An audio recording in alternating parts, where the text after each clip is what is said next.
Israel gathered, and Aaron spoke all the words the Lord gave to Moses.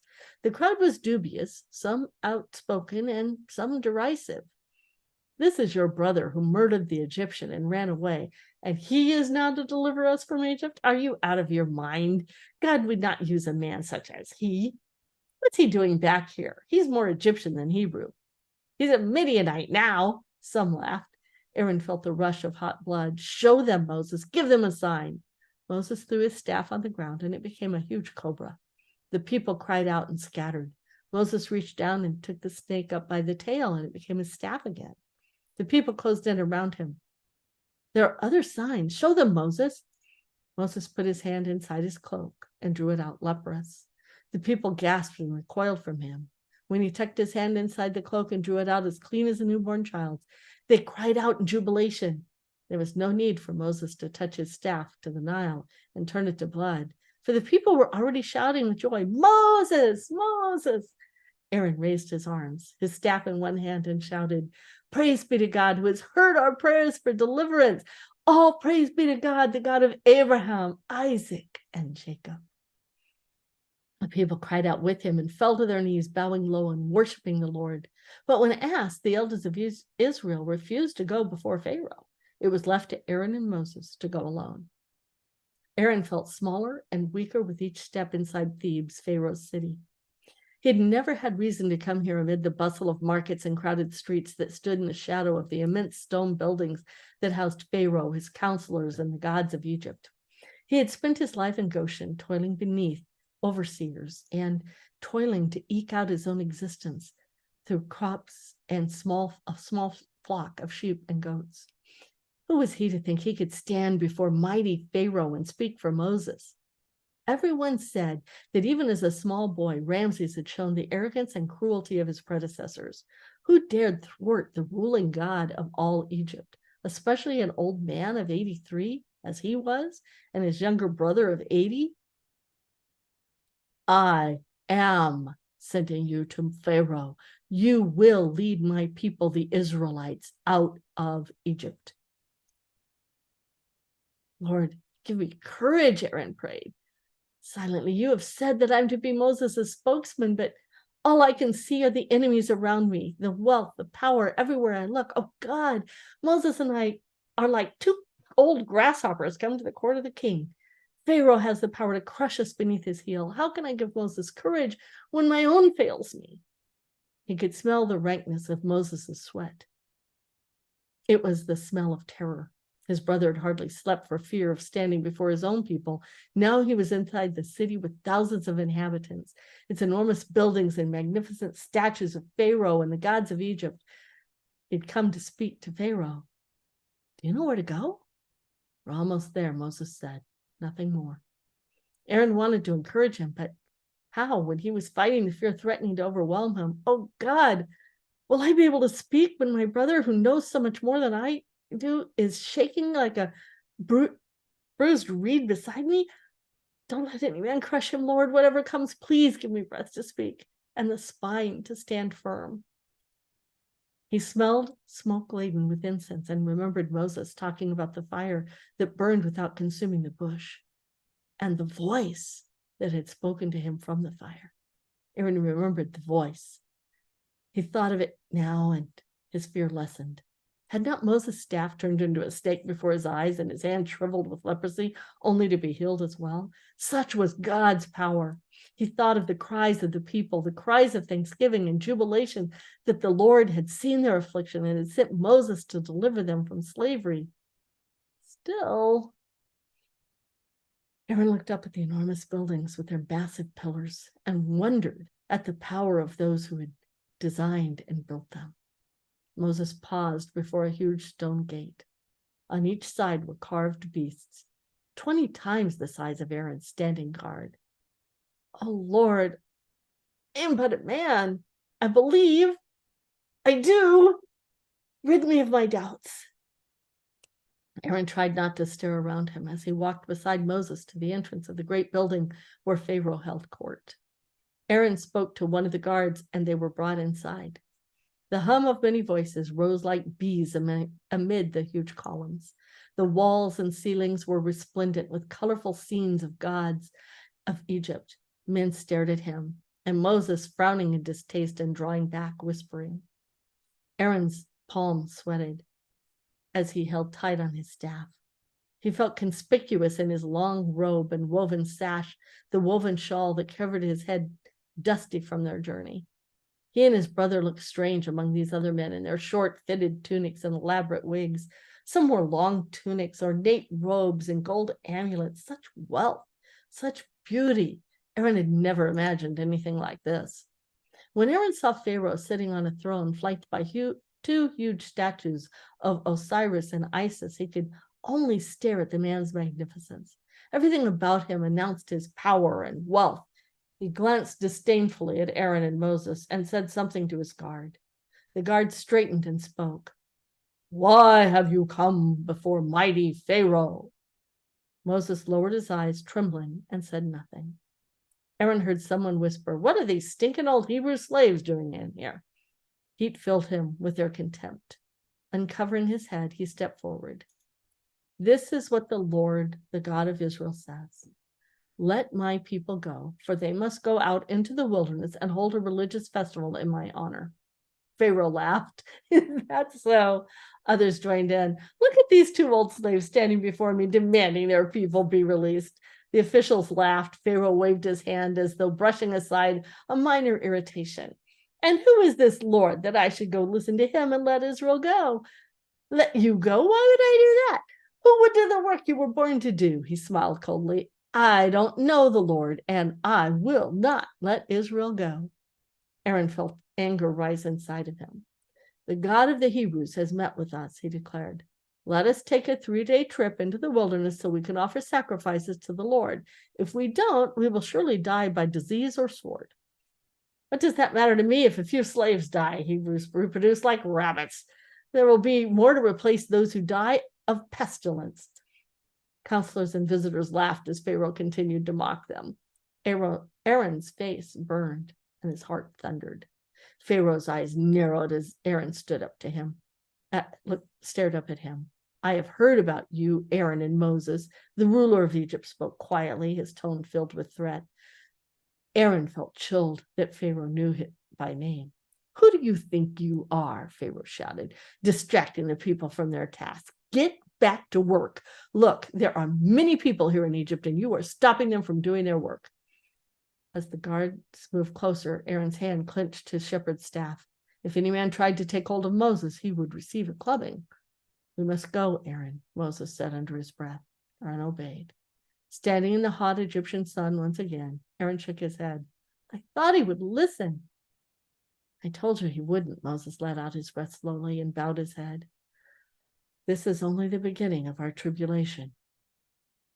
An order came quickly from the taskmasters that straw would no longer be given to them to make bricks, but they would have to scrounge for it on their own, and the quota of bricks would not be lessened. They were told Pharaoh's reasons. The ruler of Egypt thought them lazy because Moses and Aaron cried out to let them go and sacrifice to their God. We thought you were going to deliver us, and all you asked was that we be allowed to go for a few days and sacrifice? Away with you? You have made our lives even more unbearable. When the foremen among the sons of Israel were beaten for not completing the required number of bricks, they went to Pharaoh to beg for justice and mercy. Moses and Aaron went to meet them. When they came out, the foremen were bloodied and worse off than before. Because of you, Pharaoh believes we're lazy. You have caused us nothing but trouble. May the Lord judge you for getting us into this terrible situation with Pharaoh and his officials. You've given them an excuse to kill us. Aaron was appalled at their accusations. The Lord will deliver us. Oh, yes, he'll deliver us all right into Pharaoh's hands. Some spit at Moses as they walked away. Aaron despaired. He believed the Lord had spoken to Moses and promised to deliver his people. What do we do now? He had thought it would be easy. One word from the Lord and the chains of slavery would fall away. Why was God punishing them again? Hadn't they been punished enough all these long years in Egypt? I must pray, Moses spoke quietly. He looked so old and confused. Aaron was afraid. I must ask the Lord why he ever sent me to Pharaoh to speak in his name. for he has only done harm to his people and not delivered them at all. The people Aaron had known all his life glared at him and whispered as he walked by, "You should have kept your mouth shut, Aaron. Your brother was out in the desert too long." Speaking to God, what does he think he is? He is mad. You should have known better, Aaron. God has spoken to him as well. Aaron knew he heard God's voice. He knew no one would make him doubt that. But why hadn't Moses thrown down his staff and shown Pharaoh the signs and wonders the moment they were in the ruler's presence? He asked Moses about it. The Lord will tell us what to say and what to do, and when we are not to do anything, less or more of that. Satisfied, Aaron waited, ignoring the taunts and watching over Moses while he prayed. Aaron was too tired to pray, but he found himself distracted by concerns about the people. How could he convince them that God had sent Moses? What could he say to make them listen? Moses came to him. "The Lord has spoken again. Now you will see what I will do to Pharaoh. When he feels my powerful hand upon him, he will let the people go. In fact, he will be so anxious to get rid of them, he will force them to leave his land." Aaron gathered the people, but they wouldn't listen. Moses tried to speak to them, but stammered and then fell silent, and when they shouted at him, Aaron shouted back, "The Lord will deliver us. He will establish a covenant with us and give us the land of Canaan, the land we came from. Isn't that what you've waited for all of our lives? Have we not prayed for a deliverer to come? The Lord has heard our groaning. He's remembered us. He is the Lord, and he will bring us out from under the burdens of Egyptians have put upon us. He will deliver us from slavery. He will redeem us with great judgments, with an outstretched arm." Where's his outstretched arm? I don't see it. Someone shoved Aaron. "If you say anything more to Pharaoh, he will kill us all, but not before we kill you." Aaron saw the rage in their eyes and tasted fear. "Send Moses back where he came from," another shouted. "Your brother has caused us nothing but trouble since he came here." Despondent, Aaron gave up arguing with them and followed Moses out into the land of Goshen. He stayed close, but not too close, listening intently for God's voice and hearing only Moses speaking low, beseeching God for answers. Aaron covered his head and squatted, his staff held across his knees. However long it took, he would wait for his brother. Moses stood, face to the heavens. "Aaron!" Aaron raised his head and blinked. It was near twilight. He sat up, gripped his staff, and rose. "The Lord has spoken to you. We are to speak to Pharaoh again." Aaron smiled grimly. This time, he instilled confidence into his own voice. "This time, Pharaoh will listen to the word of the Lord." He will not listen, Aaron, not until the Lord has multiplied his signs and wonders. God will lay his hand on Egypt and bring his people out by great judgment. Aaron was troubled, but he tried not to show it. "I will say whatever words you give me, Moses, and do whatever you command. I know the Lord speaks through you." Aaron knew, but would Pharaoh ever realize it? When they returned to the house, Aaron told their families they were going to stand before Pharaoh again. "The people will stone us," Nadab and Abihu argued. "You haven't been to the brick fields lately, Father. You haven't seen how they treat us. You're only going to make things worse for us." "Pharaoh didn't listen last time. What makes you think he'll listen now? All he cares about is bricks for his cities. Do you think he'll let his laborers go?" "Where is your faith?" Miriam was angry with all of them. "We've been waiting for this day since Jacob set foot in this country. We don't belong in Egypt." As the arguments swirled around him, Aaron saw Moses drawn away by his wife.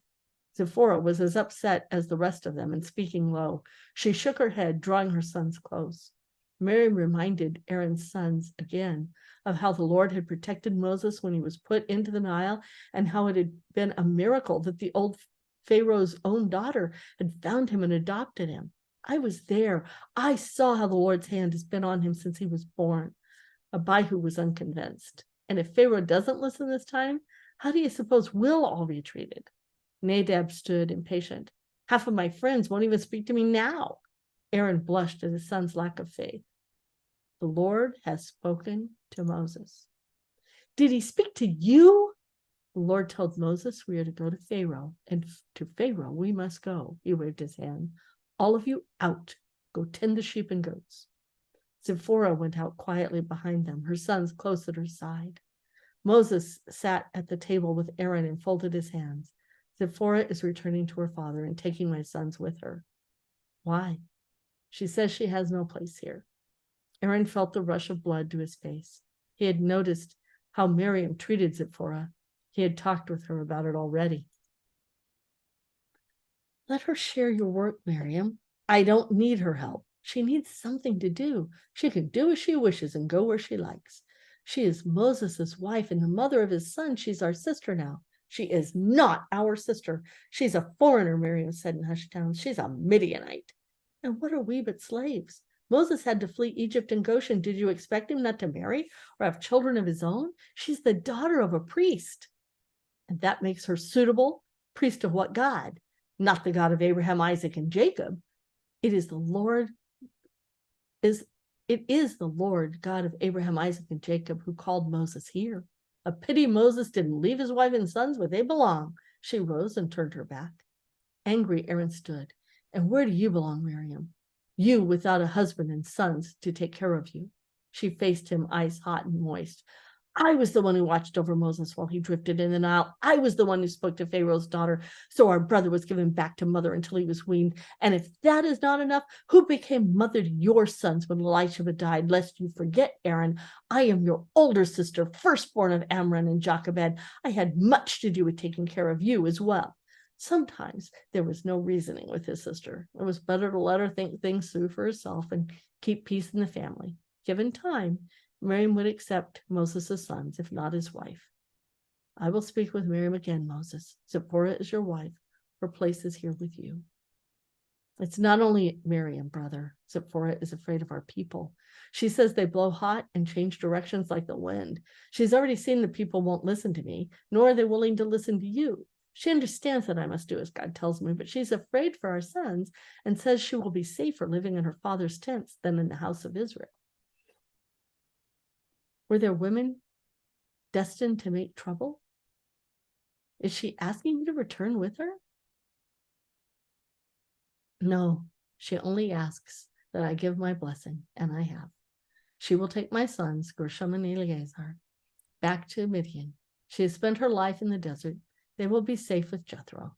His eyes filled with tears. If God is willing, they will be returned to me when Israel has been delivered from Egypt. Aaron knew his brother's words, that worse times were ahead. Moses was sending Zipporah home to her people, home to safety. Aaron would not have that luxury. Miriam and his own sons would have to remain and endure whatever hardships came. Hebrews had no alternative but to hope and pray that the day of deliverance would come swiftly. And that's the end of chapter 1.